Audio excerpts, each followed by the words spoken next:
नमः शिवाय। हे प्रिय शिव भक्तों, आज हम श्री शिव महापुराण की उमा संहिता के 26वें अध्याय में प्रवेश करेंगे। इसके अंतर्गत आप भगवान के द्वारा की गई लीलाओं में काल को जीतने का उपाय, नवदा शब्द ब्रह्म एवं तुंकार के अनुसंधान आदि की कथा तथा माता रानी के विषय में आप कथा श्रवण करेंगे। आइए भगवान भोलेनाथ का स्तवन करते हुए हम अपनी कथा को प्रारंभ करते हैं। ओम ध्याय नित्यं महेशं रजतगिरिनिभं चारु चंद्रावतंसं रत्नकल्पोज्ज्वलांग परशु मृगवराभीतिहस्तं प्रसन्नं पद्मसेनं समन्तात् स्तुतं मर्गरेण व्याघ्रकृतिं वसानं विश्वाद्यं विश्वबीजं निखिलविहरणं पंचवक्त्रं त्रिनेत्रकं श्री शिवाय नमस्तुभ्यं। हर हर महादेव। कथा प्रारंभ करते हैं। देवी पार्वती ने कहा, प्रभु, काल से आकाश का भी नाश हो जाता है। वह भयंकर काल बड़ा विकराल है। वह स्वर्ग का भी एकमात्र स्वामी है। आपने उसे दग्ध कर दिया था, परंतु अनेक प्रकार के स्तोत्रों द्वारा जब उसने आपकी स्तुति की तब आप फिर संतुष्ट हो गए और वह काल पुनः अपनी प्रकृति को प्राप्त हुआ, पूर्णतः स्वस्थ हो गया। आपने उससे बातचीत में कहा, काल, तुम सर्वत्र विचरोगे किंतु लोग तुम्हें देख न सकेंगे। आप प्रभु की कृपा दृष्टि होने पर और वर मिलने से वह काल जी उठा तथा उसका प्रभाव बहुत बढ़ गया। अतः महेश्वर, क्या यहाँ ऐसा कोई साधन है जिससे उस काल को नष्ट किया जा सके? यदि हो तो मुझे बताइए, क्योंकि आप योगियों में शिरोमणि और स्वतंत्र प्रभु हैं। आप परोपकार के लिए ही शरीर धारण करते हैं। भगवान भोलेनाथ बोले, देवी, श्रेष्ठ देवता, दैत्य, यक्ष, राक्षस, नाग और मनुष्य किसी के द्वारा भी काल का नाश नहीं किया जा सकता, परंतु जो ध्यान परायण योगी हैं वे शरीरधारी होने पर भी सुखपूर्वक काल को नष्ट कर देते हैं। वरारोहे, यह 5 भौतिक शरीर सदा उन भूतों के गुणों से युक्त ही उत्पन्न होता है और उन्हीं में इसका लय होता है। मिट्टी की देह मिट्टी में ही मिल जाती है। आकाश से वायु उत्पन्न होती है, वायु से तेजस तत्व प्रकट होता है, तेज से जल का प्राकट्य बताया गया है और जल से पृथ्वी का आविर्भाव होता है। पृथ्वी आदि भूत क्रम से अपने कारण में लीन होते हैं। पृथ्वी के 5, जल के 4, तेज के 3 और वायु के 2 गुण होते हैं। आकाश का एकमात्र शब्द ही गुण है। पृथ्वी आदि में जो गुण बताए गए हैं उनके नाम इस प्रकार हैं: शब्द, स्पर्श, रूप, रस और गंध।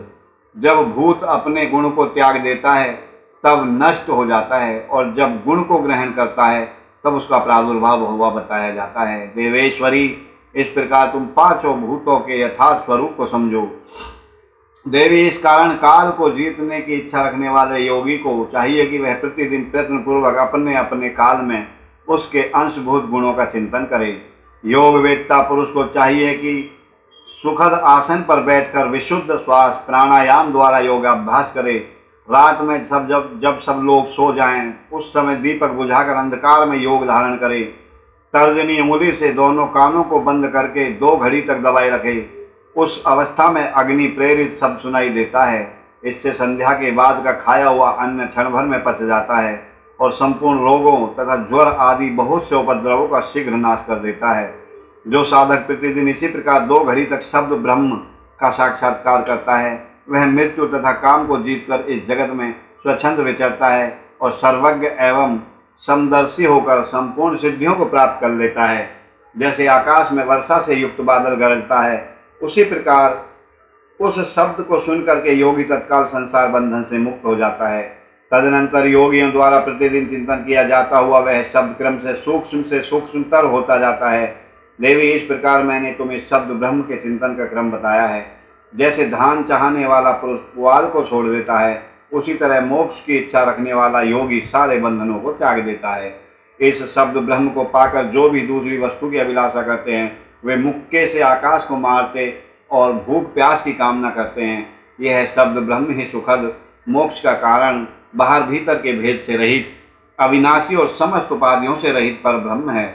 इसे जानकर मनुष्य मुक्त हो जाते हैं। जो लोग कालपाश से मोहित हो शब्द ब्रह्म को नहीं जानते, वे पापी और कुबुद्धि मनुष्य मौत के फंदे में फंसे रहते हैं। मनुष्य तभी तक संसार में जन्म लेते हैं जब तक सबके आश्रयभूत परम तत्व पर ब्रह्म परमात्मा की प्राप्ति नहीं होती। परम तत्व का ज्ञान हो जाने पर मनुष्य जन्म मृत्यु के बंधन से मुक्त हो जाता है। निद्रा और आलस्य साधना का बहुत बड़ा विघ्न है। इस शत्रु को यत्न पूर्वक जीतकर सुखद आसन पर आसीन हो प्रतिदिन शब्द ब्रह्म का अभ्यास करना चाहिए। 100 वर्ष की अवस्था वाला वृद्ध पुरुष आजीवन इसका अभ्यास करे तो उसका शरीर रूपी स्तंभ मृत्यु को जीतने वाला हो जाता है और उसे प्राणवायु की शक्ति को बढ़ाने वाला आरोग्य प्राप्त होता है। वृद्ध पुरुष में भी ब्रह्मा जी के या ब्रह्म के अभ्यास से होने वाले लाभ का विश्वास देखा जा सकता है। फिर तरुण मनुष्य, तरुण माने जो जवान हो, नवयुवक को इस साधना से पूर्ण लाभ हो, इसके लिए तो कहना ही क्या है। यह शब्द ब्रह्म ना ओंकार है, ना मंत्र है, ना बीज है, न अक्षर है। यह अनाहत नाद, बिना आघात के अथवा बिना बजाए ही प्रकट होने वाला शब्द है, जिसे हम नाद कहते हैं। इसका उच्चारण किए बिना ही चिंतन होता है। यह शब्द ब्रह्म परम कल्याण में है। प्रिय शुद्ध बुद्धि वाले पुरुष यत्न पूर्वक निरंतर इसका अनुसंधान करते हैं। अतः 9 प्रकार के शब्द बताए गए हैं जिन्हें प्राणवेत्ता पुरुषों ने लक्षित किया है। मैं उन्हें प्रयत्न करके बता रहा हूँ। उन शब्दों को नाद सिद्धि भी कहते हैं। वे शब्द क्रम से इस प्रकार हैं: घोष, कांस्य, झांझ आदि, श्रृंग, सिंगा आदि, घंटा, वीणा आदि, बांसुरी, दुदुम्बी, शंख और 9वां है मेघ गर्जन। इन 9 प्रकार के शब्दों को त्याग कर तुमकार का अभ्यास करें। इस प्रकार सदा ही ध्यान करने वाला योगी पुण्य और पापों से लिप्त नहीं होता है। देवी योगाभ्यास के द्वारा सुनने का प्रयत्न करने पर भी जब योगी उन शब्दों को नहीं सुनता और अभ्यास करते करते मरणासन्न हो जाता है, तब भी वह दिन रात उस अभ्यास में ही लगा रहे। ऐसा करने से 7 दिनों में वह शब्द प्रकट होता है जो मृत्यु को जीतने वाला है। देवी, वह शब्द 9 प्रकार का है, उसका मैं यथार्थ रूप से वर्णन करता हूँ। पहले तो घोषात्मक नाद प्रकट होता है जो आत्मशुद्धि का उत्कृष्ट साधन है। वह उत्तम नाद सब रोगों को हर लेने वाला तथा मन को वशीभूत करके अपनी ओर खींचने वाला है। दूसरा कांस्य नाद है जो प्राणियों की गति को स्तंभित कर देता है। वह विष, भूत और ग्रह आदि सबको बांधता है, इसमें संशय नहीं है। तीसरा है श्रृंगनाद जो अभिचार से संबंध रखने वाला है, उसका शत्रु के उच्चाटन और मारण में नियोग एवं प्रयोग करे। चौथा घंटा नाद है जिसका साक्षात परमेश्वर शिव उच्चारण करते हैं। वह नाद संपूर्ण देवताओं को आकृष्ट कर लेता है। फिर भूतल के मनुष्यों की तो बात ही क्या है। यक्ष और गंधर्वों की कन्याएं उस नाद से आकृष्ट हो योगी को इसकी इच्छा के अनुसार महासिद्धि प्रदान करती है तथा उसकी अन्य कामनाएं भी पूर्ण करती है। 5वां नाद वीणा है जिसे योगी पुरुष सदा ही सुनते हैं। देवी, उस वीणा नाद से दूरदर्शन की शक्ति प्राप्त होती है। वंशी नाद का ध्यान करने वाले योगी को संपूर्ण तत्व प्राप्त हो जाते हैं। दुदुम्भी का चिंतन करने वाला साधक जरा और मृत्यु के कष्ट से छूट जाता है। देवेश्वरी, शंखनाद का अनुसंधान होने पर इच्छानुसार रूप धारण करने की शक्ति प्राप्त होती है। मेघनाद के चिंतन से योगी को कभी विपत्ति का सामना नहीं करना पड़ता। वरान ने जो प्रतिदिन एकाग्र चित्त से ब्रह्म रूपी तुमकार का ध्यान करता है, उसके लिए कुछ भी असाध्य नहीं है। उसे मनोवांछित सिद्धि प्राप्त हो जाती है। वह सर्वज्ञ, सर्वदर्शी और इच्छा के अनुसार रूपधारी होकर सर्वत्र विचरण करता है, कभी विकारों के वशीभूत नहीं होता। वह साक्षात शिव ही है, इसमें संशय नहीं है। परमेश्वरी, इस प्रकार मैंने तुम्हारे समक्ष शब्द ब्रह्म के नवधा स्वरूप का पूर्णतः वर्णन किया है। अब और क्या सुनना चाहती हो? अगले अध्याय में आप श्रवण करेंगे कि काल या मृत्यु को जीतकर अमर तत्व प्राप्त करने की 4 यौगिक साधनाएं क्या हैं। प्राणायाम, भ्रू मध्य में अग्नि का ध्यान, मुख से वायुपान तथा मुड़ी हुई जिह्वा द्वारा गले की घंटी का स्पर्श करना। पार्वती जी बोली, प्रभु यदि आप प्रसन्न हो तो क्षमा करना भैया। पार्वती जी बोली, प्रभु यदि आप प्रसन्न हैं तो योगाकाश जनित वायु पद को किस प्रकार प्राप्त किया जाता है, वह सब मुझे बताइए। भगवान शिव ने कहा, सुंदरी, पहले मैंने योगियों के हित की कामना से सब कुछ बताया है, जिसके अनुसार योगियों ने काल पर विजय प्राप्त की थी। योगी जिस प्रकार वायु का स्वरूप धारण करते हैं उसके विषय में भी कहा गया है। इसलिए योग शक्ति के द्वारा मृत्यु दिवस को जानकर प्राणायाम में तत्पर हो जाए। ऐसा करने पर आधे मास में ही वह आए हुए काल को जीत लेता है। हृदय में स्थित हुई प्राणवायु सदा अग्नि को उद्दीप्त करने वाली है, उसे अग्नि का सहायक बताया गया है। वह वायु बाहर और भीतर सर्वत्र व्याप्त और महान है। ज्ञान, विज्ञान और उत्साह सबकी प्रवृत्ति वायु से ही होती है। जिसने यहाँ वायु को जीत लिया उसने इस संपूर्ण जगत पर विजय प्राप्त कर ली। साधक को चाहिए कि वह जरा और मृत्यु को जीतने की इच्छा से सदा धारणा में लगा रहे, स्थित रहे, क्योंकि योग परायण योगी को भली भांति धारणा और ध्यान में तत्पर रहना चाहिए। जैसे लोहार मुख से धोखनी को फूंक रहा हो और फूंक फूंक कर उस वायु के द्वारा अपने सब कार्यों को सिद्ध करता है, उसी प्रकार योगी को प्राणायाम का अभ्यास करना चाहिए। प्राणायाम के समय जिनका ध्यान किया जाता है वे आराध्य देव परमेश्वर सहस्त्रों मस्तक, नेत्रों, पैर और हाथों से युक्त हैं तथा समस्त ग्रंथियों का आवृत करके उनसे भी 10 अंगुल आगे स्थित हैं। आदि में व्याहति और अंत में शिरो मंत्र सहित गायत्री का 3 बार जाप करें और प्राणवायु को रोकें। ओम भूर्भुवस्वः तत्सवितुर्वरेण्यं भर्गो देवस्य धीमहि धियो यो न प्रचोदयात्। इस प्रकार प्राणवायु को रोकर इस मंत्र का जाप करें। प्राणों के इस आयाम का नाम प्राणायाम है। चंद्रमा और सूर्य आदि ग्रह जाकर लौट आते हैं, परंतु प्राणायाम पूर्वक ध्यान प्राण योगी जाने पर आज तक नहीं लौटे हैं, अर्थात वो मुक्त हो गए हैं। देवी, जो द्विज 100 वर्षों तक तपस्या करके कुशों के अग्रभाग से 1 बूंद जल पीता है, वह जिस फल को पाता है वही ब्राह्मणों को एकमात्र धारणा अथवा प्राणायाम के द्वारा मिल जाता है। जो द्विज सवेरे उठकर एक प्राणायाम करता है वह अपने संपूर्ण पाप को शीघ्र ही नष्ट कर देता है और ब्रह्मलोक को जाता है।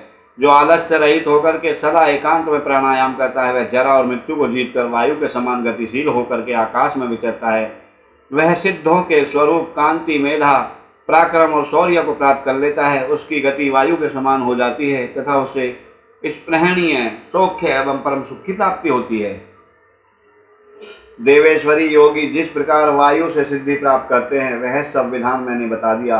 अब तेज से जिस तरह वह सिद्धि लाभ करता है उसे भी बता रहा हूँ। जहाँ दूसरे लोगों की बातचीत का कोलाहल न पहुँचता हो, ऐसे शांत एकांत स्थान में अपने सुगध आसन पर बैठकर चंद्रमा और सूर्य, वाम और दक्षिण नेत्र की कांति से प्रकाशित मध्यवर्ती देश भूमध्य भाग में जो अग्नि का तेज अव्यक्त रूप से प्रकाशित होता है, उसे आलस्य रहित योगी दीपक रहित अंधकारपूर्ण स्थान में चिंतन करने पर निश्चय ही देख सकता है, इसमें संशय नहीं। योगी हाथ की उंगलियों से यत्न पूर्वक दोनों नेत्रों को कुछ दबाए रखे और उनके तारों को देखता हुआ एकाग्रचित्त से आधे मुहूर्त तक उन्हीं का चिंतन करे। तदनंतर अंधकार में भी ध्यान करने पर वह उस ईश्वरीय ज्योति को देख सकता है। वह ज्योति सफेद, लाल, पीली, काली तथा इंद्रधनुष के समान रंग वाली होती है। भवों के बीच में ललाटवर्ती बाल सूर्य के समान तेज वाले उन अग्निदेव का साक्षात्कार करके योगी इच्छा के अनुसार रूप धारण करने वाला हो जाता है तथा मनोवांछित शरीर धारण करके क्रीड़ा करता है। वह योगी कारण तत्व को शांत करके उसमें आविष्ट होना, दूसरे के शरीर में प्रवेश करना, अणिमा आदि गुणों को पा लेना, मन से ही सब कुछ देखना, दूर की बातों को सुनना और जानना, दृश्य हो जाना, बहुत से रूप धारण कर लेना तथा आकाश में विचरना इत्यादि सिद्धियों को निरंतर अभ्यास के प्रभाव से प्राप्त कर लेता है। जो अंधकार से परे और सूर्य के समान तेजस्वी है, उसी इस महान ज्योतिर्मय पुरुष परमात्मा को मैं जानता हूँ। उन्हीं को जानकर मनुष्य काल या मृत्यु को लांघ जाता है। मोक्ष के लिए इसके सिवा और कोई दूसरा मार्ग है ही नहीं। ओम नमः शिवाय। कहा गया है, वेदाहमेतं पुरुषं महान्त आत्मादित्यवर्णं तं सह परस्तात् तमेव विदित्वाति मृत्युमेति नान्यः पन्था विद्यते प्रायणाय। देवी, इस प्रकार मैंने तुमसे तेजस तत्व के चिंतन की उत्तम विधि का वर्णन किया है, जिससे योगी काल पर विजय पाकर अमर तत्व को प्राप्त कर लेता है। देवी, अब पुनः दूसरा श्रेष्ठ उपाय बताता हूँ, जिससे मनुष्य की मृत्यु नहीं होती। देवी, ध्यान करने वाले योगियों की चौथी गति साधना बताई गई है। योगी अपने चित्त को वश में करके यथा योग स्थान में सुखद आसन पर बैठे। वह शरीर को ऊंचा करके अंजलि बांधकर चोंच किसी आकृति वाले मुख के द्वारा धीरे धीरे वायु का पान करे। ऐसा करने से क्षण भर में तालू के भीतर स्थित जीवनदायी जल की बूंदें टपकने लगती हैं। उन बूंदों को वायु के द्वारा लेकर सूंघे। वह शीतल जल अमृत स्वरूप है। जो योगी उसे प्रतिदिन पीता है वह कभी मृत्यु के अधीन नहीं होता। उसे भूख प्यास नहीं लगती। उसका शरीर दिव्य और तेज महान हो जाता है। वह बल में हाथी और वेग में घोड़े के समान करता है। उसकी दृष्टि गरुड़ के समान तेज हो जाती है और उसे दूर की भी बातें सुनाई देने लगती हैं। उसके केश काले काले और घुंघराले हो जाते हैं तथा अंग कांति गंधर्व एवं विद्याधरों की समानता करती है। वह मनुष्य देवताओं के वर्ष से 100 वर्ष तक जीवित रहता है तथा अपनी उत्तम बुद्धि के द्वारा बृहस्पति के तुल्य हो जाता है। उसमें इच्छा के अनुसार विचरने की शक्ति आ जाती है और वह सदा ही सुखी रहकर आकाश में विचरण करने की शक्ति प्राप्त कर लेता है। वरान ने अब मृत्यु पर विजय पाने की पुनः दूसरी विधि बता रहा हूँ, जिसे देवताओं ने भी प्रयत्न पूर्वक छिपा रखा है। तुम उसे सुनो। योगी पुरुष अपनी जिह्वा को मोड़कर तालू में लगाने का प्रयत्न करे। कुछ काल तक ऐसा करने से वह क्रम से लंबी होकर गले की घाटी तक पहुंच जाती है। तदनंतर जब जिह्वा से गले की घाटी सटती है तब शीतल सुधा का श्राप करती है। उस सुधा को जो योगी सदा पीता है वह अमर तत्व को प्राप्त होता है। बोलो श्री शिवाय नमस्तुभ्यम। हम 28वें अध्याय में माता भगवती उमा के कालिका अवतार की कथा, समाधि और सूरत ने के मोक्ष या समाधि और सूरत के समक्ष मेधा का देवी की कृपा से मधुकैटभ के वध का प्रसंग सुनाने आदि की कथा का वर्णन श्रवण करेंगे। आइए। इसके अनंतर छाया पुरुष सर्ग कश्यप वंश मनवंतर मनु वंश सत्यव्रत आदि वंश पितृकल्प तथा व्यासोत्पत्ति आदि का वर्णन सुनने के पश्चात मुनियों ने सूत जी से कहा, ब्रह्मवेत्ताओं में श्रेष्ठ सूत जी, हमने आपके मुख से भगवान शिव की अनेक कथाएं सुनी जो उनके नाना अवतारों से संबंध रखती हैं तथा मनुष्यों को भोग और मोक्ष प्रदान करने वाली हैं। अब हम आपसे जगत जननी भगवती उमा माता का मनोहर चरित्र सुनना चाहते हैं। पर ब्रह्म परमात्मा महेश्वर की जो आद्या सनातनी शक्ति हैं वे उमा नाम से विख्यात हैं। वे ही त्रिलोकी को उत्पन्न करने वाली पराशक्ति हैं। महामते, दक्ष कन्या सती और हिमवान की पुत्री पार्वती, ये उमा के 2 अवतार हमने सुने हैं। सूत जी, अब उनके दूसरे अवतारों का वर्णन कीजिए। लक्ष्मी जननी जगदम्बा उमा के गुणों को सुनने से कौन बुद्धिमान पुरुष विरत हो सकता है। ज्ञानी पुरुष भी कभी उनकी कथा श्रवण के शुभ अवसर को नहीं छोड़ते। सूत जी ने कहा, महात्माओं, तुम लोग धन्य हो, सर्वदा कृतकृत्य हो, क्योंकि परा अम्बा उमा के महान चरित्र के विषय में जो पूछ रहे हो। जो इस कथा को सुनते हैं, पूछते हैं और बाँचते हैं, उनके चरण कमलों की धूलि को ऋषियों ने तीर्थ माना है। जिनका चित्त परम संवित स्वरूपा श्री उमा देवी के चिंतन में लगी लीन है, वे पुरुष धन्य हैं, कृतकृत्य हैं। उनकी माता और कुल भी धन्य हैं, जो समस्त कारणों की भी कारण रूपा देवेश्वरी उमा की स्तुति नहीं करते। वे माया के गुणों से मोहित और भाग्यहीन हैं, इसमें संशय नहीं है। जो करुणा रस की सिंधु स्वरूपा महादेवी का भजन नहीं करते, वे संसार रूपी घोर अंधकूप में पड़े रहते हैं। जो देवी उमा माता को छोड़कर दूसरे देवी देवताओं की शरण लेता है, वह मानो गंगा जी को छोड़कर प्यास बुझाने के लिए मरुस्थल के जलाशय के पास जाता है। जिनके स्मरण मात्र से धर्म आदि 4 पुरुषार्थों की अनायास प्राप्ति हो जाती है, उन देवी उमा की आराधना कौन श्रेष्ठ पुरुष छोड़ सकता है। पूर्व काल में महामना सूरत ने महर्षि मेधा से एक बात पूछी थी। उस समय मेधा जी ने जो उत्तर दिया मैं वही बता रहा हूँ। तुम लोग ध्यानपूर्वक सुनो। पहले स्वारोचिष मनवंतर में विरथ नाम से प्रसिद्ध एक राजा हो गए हैं। उनके पुत्र सुरथ हुए, जो महान बल और पराक्रम से संपन्न थे। वे दान निपुण, सत्यवादी, स्वधर्म कुशल, विद्वान, देवी भक्त, दया के सागर तथा प्रजाजनों का भली भांति पालन करने वाले थे। इंद्र के समान तेजस्वी राजा सुरथ के पृथ्वी पर शासन करते समय 9 ऐसे राजा हुए जो उनके हाथ से भूमंडल का राज्य छीन लेने के लिए उद्यत रहते थे और प्रयत्न में लगे रहते थे, कोशिश करते रहते थे। उन्होंने भूपाल सूरत की राजधानी कोल्हापुरी को चारों ओर से घेर लिया। उनके साथ राजा का बड़ा भयानक युद्ध हुआ। उनके शत्रुगण बड़े प्रबल थे, अतः युद्ध में भूपाल सूरत की पराजय हुई। शत्रुओं ने सारा राज्य अपने अधिकार में करके सूरत को कोल्हापुरी से निकाल दिया। राजा अपनी दूसरी पुरी में आए और वहां मंत्रियों के साथ रहकर राज्य करने लगे, परंतु प्रबल विपक्षियों ने वहां भी आक्रमण करके उन्हें पराजित कर दिया। देवयोग से राजा के मंत्री आदि गण भी उनके शत्रु बन बैठे और खजाने में जो संचित धन था वह सब उन विरोधी मंत्री आदियों ने अपने हाथ में ले लिया। तब राजा सूरत शिकार के बहाने अकेले ही घोड़े पर सवार होकर के नगर से बाहर चले गए और गहन वन में चले गए। इधर उधर घूमते हुए राजा ने एक श्रेष्ठ मुनि का आश्रम देखा, जो चारों ओर फूलों के बगीचे लगे होने से बड़ी शोभा पा रहा था। वहां वेद मंत्रों की ध्वनि गूंज रही थी। सब जीव जंतु शांत भाव से रहते थे। मनुष्य मुनि के शिष्य प्रशिष्य तथा उनके भी शिष्यों ने उस आश्रम को सब ओर से घेर रखा था।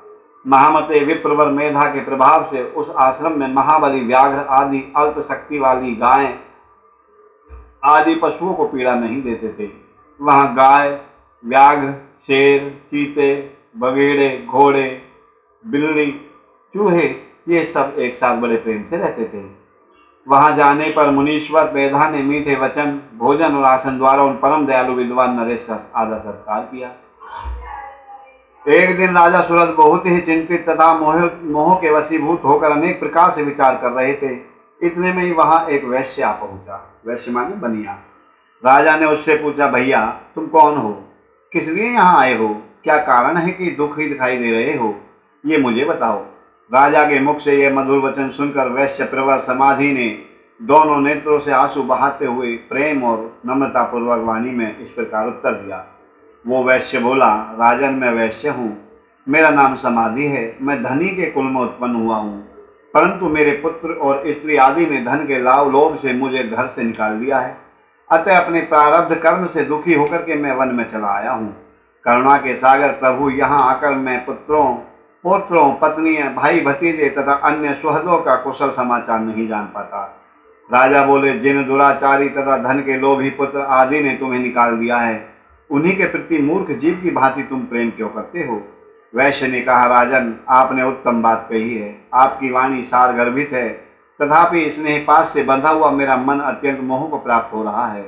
इस तरह मोह से व्याकुल हुए वैश्य और राजा दोनों मुनिवर मेधा ऋषि के पास गए।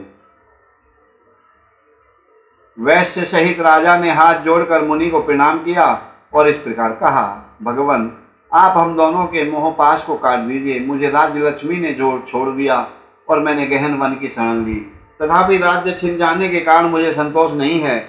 और ये वैश्य है जिसे इसके स्त्री पुरुष पुत्र आदि स्वजनों ने घर से निकाल दिया है, तथापि इनकी ओर से इसकी ममता दूर ही नहीं हो रही है। इसका क्या कारण है, बताइए तो सही। समझदार होने पर भी हम दोनों का मन मोह से व्याकुल हो जा रहा है। यह तो बड़ी भारी मूर्खता है प्रभु। मेधा ऋषि बोले, राजन सनातन शक्ति स्वरूपा जगदम्बा महामाया कहीं गई है, वे ही सबके मन को खींचकर मोह में डाल देती हैं। प्रभु उनकी माया से मोहित होने के कारण ब्रह्मा आदि समस्त देवता भी परम तत्व को नहीं जान पाते, फिर मनुष्यों की तो बात ही क्या है।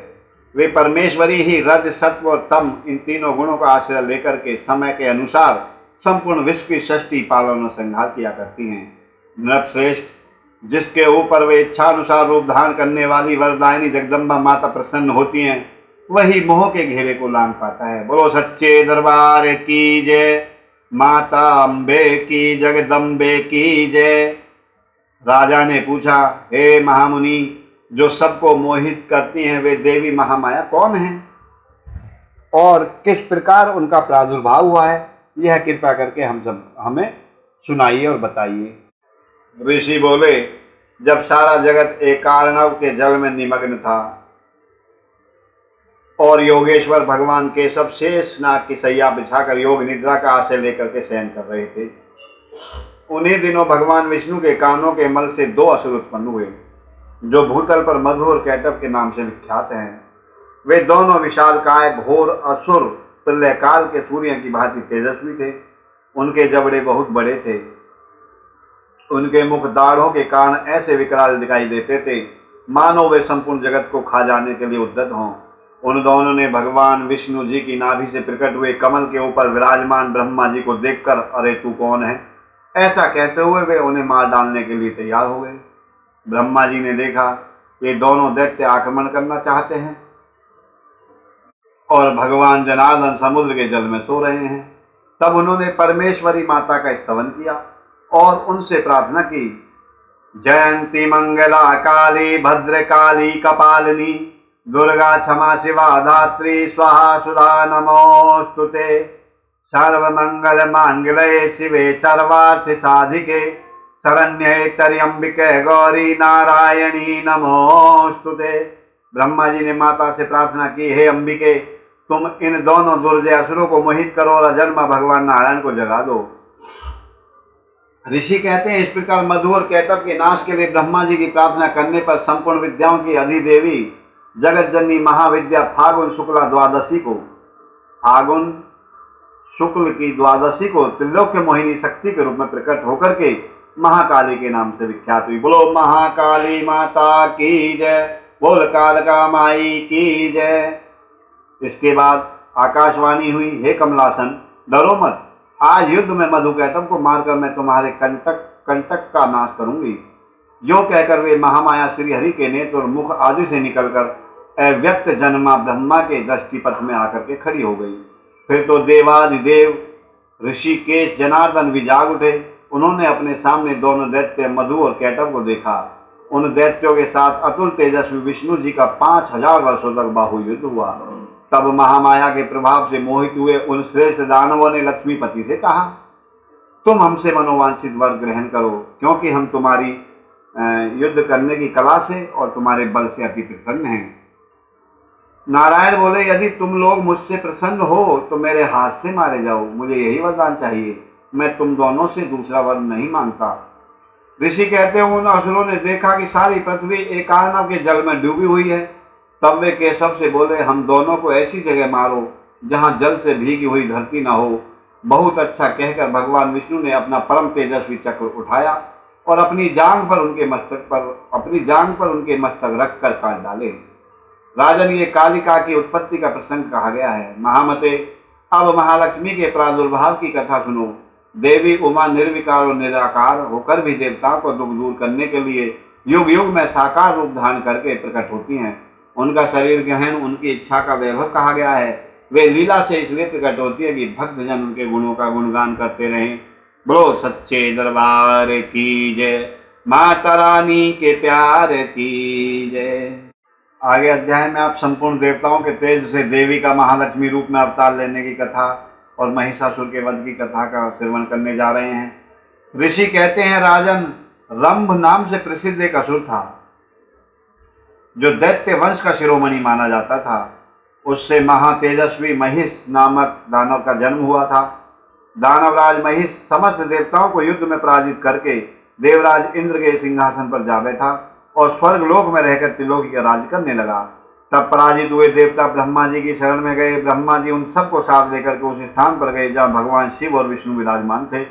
वहां पहुंचकर सब देवताओं ने शिव शंकर भोलेनाथ और केशव को नमस्कार किया तथा अपना सारा वृत्तांत यथार्थ रूपक ब्यौरेवार कह सुनाया। वे बोले, भगवान दुरात्मा महिषासुर ने हम सबको सम्रांगण में जीतकर स्वर्ग लोक से निकाल दिया है, इसलिए अब हम इस मृत्यु लोक में भटक रहे हैं और कहीं भी हमें शांति नहीं मिल रही है।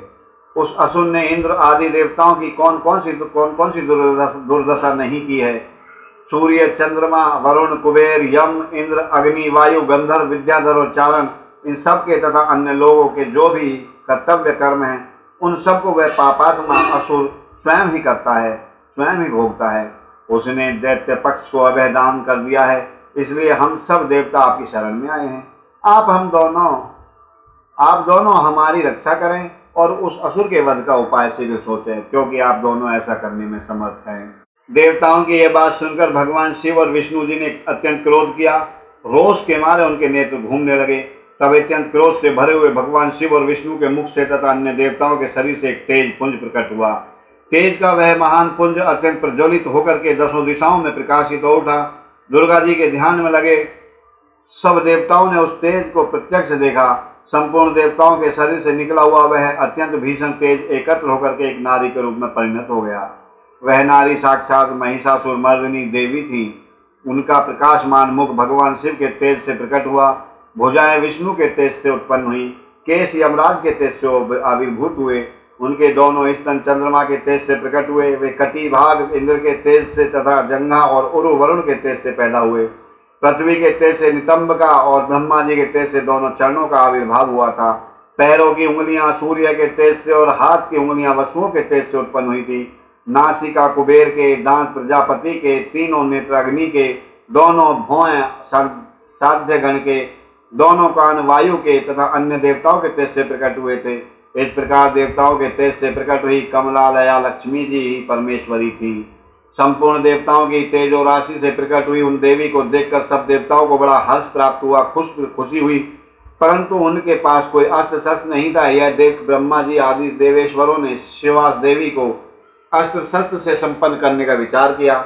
तब महेश्वर ने महेश्वरी को शूल समर्पित किया, भगवान विष्णु ने चक्र दिया, वरुण जी ने पास, अग्निदेव ने शक्ति, वायु देवता ने धनुष और बाणों से भरे 2 तरकस दिए, सचिपति इंद्र ने वज्र घंटा प्रदान किया, यमराज ने कालदंड, प्रजापति ने अक्षमाला, ब्रह्मा ने कमंडल और सूर्य देव ने समस्त रोम कूपों में अपनी किरणों से किरणें अर्पित भर दी। काल ने उन्हें चमकती हुई ढाल और तलवार दी, क्षीर सागर ने सुंदर मुक्ताहार दिया तथा कभी पुराने न होने वाले दिव्य 2 वस्त्र भेंट किए। साथ ही उन्होंने दिव्य चूड़ामणि, जो कुंडल, बहुत से कड़े, अर्धचंद्र, केयूर, मनोहर नूपुर, गले की हसली और सब उंगलियों में पहनने के लिए रत्नों की अंगूठियां दी। विश्वकर्मा ने उन्हें मनोहर फरसा भेंट किया, साथ ही अनेक प्रकार के अस्त्र और अभेद कवच दिए। समुद्र ने सदा सुरम्य एवं सरस रहने वाली माला दी और एक कमल का फूल भेंट किया। हिमवान ने सवारी के लिए एक सिंह तथा आभूषण के लिए अनेकों प्रकार के रत्न प्रदान किए। कुबेर ने उन्हें मधु से भरा पात्र अर्पित किया और सर्पों के नेता शेषनाग ने विचित्र रचना कौशल से सुशोभित एक नागहार भेंट किया, जिसमें अनेकों प्रकार की सुंदर मणियां गुथी हुई थी। इन सब ने तथा दूसरे देवताओं ने भी आभूषण और अस्त्र शस्त्र देकर देवी माता का सम्मान किया। तत्पश्चात उन्होंने बारंबार अट्टहास करके उच्च स्वर से गर्जना की। उनके उस भयंकर नाद से संपूर्ण आकाश गूंज उठा। उससे बड़े जोर की प्रतिध्वनि हुई, जिससे तीनों लोकों में हलचल मच गई। चारों समुद्रों ने अपनी मर्यादा छोड़ दी, पृथ्वी डोलने लगी। उस समय महिषासुर से पीड़ित हुए देवताओं ने माता रानी की जय जयकार की। इसके उपरांत सब देवताओं ने उन महालक्ष्मी स्वरूपा पराशक्ति जगदम्बा का भक्ति गदगद वाणी द्वारा स्तवन किया। संपूर्ण त्रिलोकी को क्षोभग्रस्त देखकर देव वैरी दैत्य अपनी समस्त सेनाओं को कवच आदि से सुसज्जित करके हाथों में हथियार लेकर सहसा उठ खड़े हुए। देवताओं ने माता की स्तुति इस प्रकार की, वह स्तुति मैं आपको सुनाता हूँ। कपाल कंड कारिणी खड़ग खंड धारिणी महाकाली कालिके नमामि भक्त तारिणी। मधुकैटप संहार के निशुंभ शुंभ मार के दुष्ट दुर्गम शीश को धड़ से ही उतार के कष्ट सब निवारणी शस्त्र हस्त्र धारिणी महाकाली काल के नमामि भक्त तारिणी। रक्त बीज को मिटाया रक्त उसका पी गई नेत्र हो गए विशाल जिह्वा लाल हो गई। शिव पे चरण धारणी काली वन विहारिणी महाकाली काल के नमामि भक्त तारिणी। चंड मुंड को चटाक रूप धरा चंडिका अपने भक्तों को दुलार नाम लिया अंबिका। मुंड माल कारिणी शंख को फुंकारिणी महाकाली काल के नमामि भक्त तारिणी नमामि भक्त तारिणी। सिंह पे सवार होके नेत्र जब हिला दिए इस धरा के दानवों को धूल में मिला दिए। सदा ही शुभ विचारिणी सकल विघ्न तारिणी महाकाली काल के नमामि भक्त तारिणी महाकाली काल के नमामि भक्त तारिणी। सुपारी पान लौंग भेंट नारियन के संग में सुपारी पान लौंग भेंट नारियल के संग में। श्वेत रक्त श्याम वर्ण भगवती के अंग में श्वेत रक्त श्याम वर्ण भगवती के अंग में। रत्नम सदा निहारिणी हरिका रक्त चारिणी महाकाली काल के नमामि भक्त तारिणी महाकाली काल के नमामि भक्त तारिणी। इस प्रकार सभी देवी देवताओं ने गदगद वाणी से माता का स्तवन किया। संपूर्ण त्रिलोकी को क्षोभग्रस्त देख देव वैरी दैत्य अपनी समस्त सेना को कवच आदि से सुसज्जित करके हाथियों में अपने अस्त्र शस्त्र लेकर के सहसा खड़े हुए। रोष से भरा हुआ महिषासुर भी उस शब्द की ओर लक्ष्य करके दौड़ा और आगे पहुंचकर उसने देवी को देखा जो अपनी प्रभा से तीनों लोगों को प्रकाशित कर रही थी। इस समय महिषासुर के द्वारा पालित करोड़ों शस्त्रधारी महावीर वहां आ गए। चिक्षुर, चामर, उदग्र, कराल, उद्दत, भास्कर, ताम्र, उग्रास्य, उग्रवीर, बिड़ाल, अंधक, दुर्धर, दुर्मुख, त्रिनेत्र और महामनु ये तथा अन्य बहुत से युद्ध कुशल शूरवीर सम्रांगण में देवी के साथ युद्ध करने लगे। वे सब के सब अस्त्र शस्त्रों की विद्या में पारंगत थे। इस प्रकार देवी और दैत्यगण दोनों परस्पर जूझने लगे। उनका वह भीषण समय मार काट में ही बीतने लगा।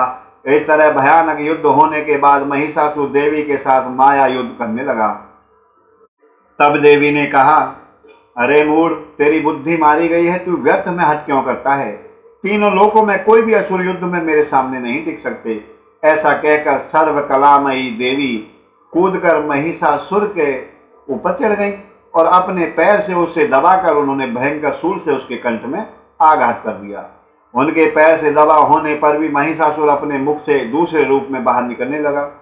अभी आधे शरीर से वह बाहर निकलने पाया ही था कि देवी ने अपने प्रभाव से उसे रोक दिया। आधा निकला होने पर भी वह महाअधम दैत्य देवी के साथ युद्ध करने लगा। तब देवी ने बहुत बड़ी तलवार से उसका सिर काट कर उस असुर को धराशायी कर दिया। फिर तो उसके सैनिक गण हाय हाय करके नीचे मुख किए भयभीत तो रणभूमि से भागने लगे और त्राही त्राही की पुकार करने लगे। उस समय इंद्र आदि सब देवताओं ने देवी की स्तुति की, गंधर्व गीत गाने लगे और अप्सराएं नृत्य करने लगी। राजन, इस प्रकार मैंने तुमसे देवी माता के महालक्ष्मी अवतार की कथा कही है। अब तुम सुस्थित से सरस्वती के प्रादुर्भाव की कथा का प्रसंग सुनेंगे। ओम नमो भगवती महालक्ष्मी नमः। आइए आज की कथा को हम यहीं विश्राम देते हैं और कल की कथा में फिर हम माता रानी के अन्य रूपों का, अवतारों का वर्णन श्रवण करेंगे। आइए माता को चरणों में प्रणाम करते हुए आज की कथा को विश्राम देते हैं, भगवान की आरती करते हैं। ओम जय शिव ओंकारा, भोले हर शिव ओंकारा, ब्रह्मा विष्णु सदा शिव, भोले भोलेनाथ महाशिव, अर्धांगी धारा। ओम हरे हरे हरे महादेव, एकानन चतुरानन पंचानन राजे, बोले पंचानन राजे। हंसानन गरुड़ासन, हंसानन गरुड़ासन, वृषवाहन साजे। ओम हरे हरे हरे महादेव। दो भुज चार चतुर भुज, दस भुज ते सोहे, बोले दस भुज थे सोहे।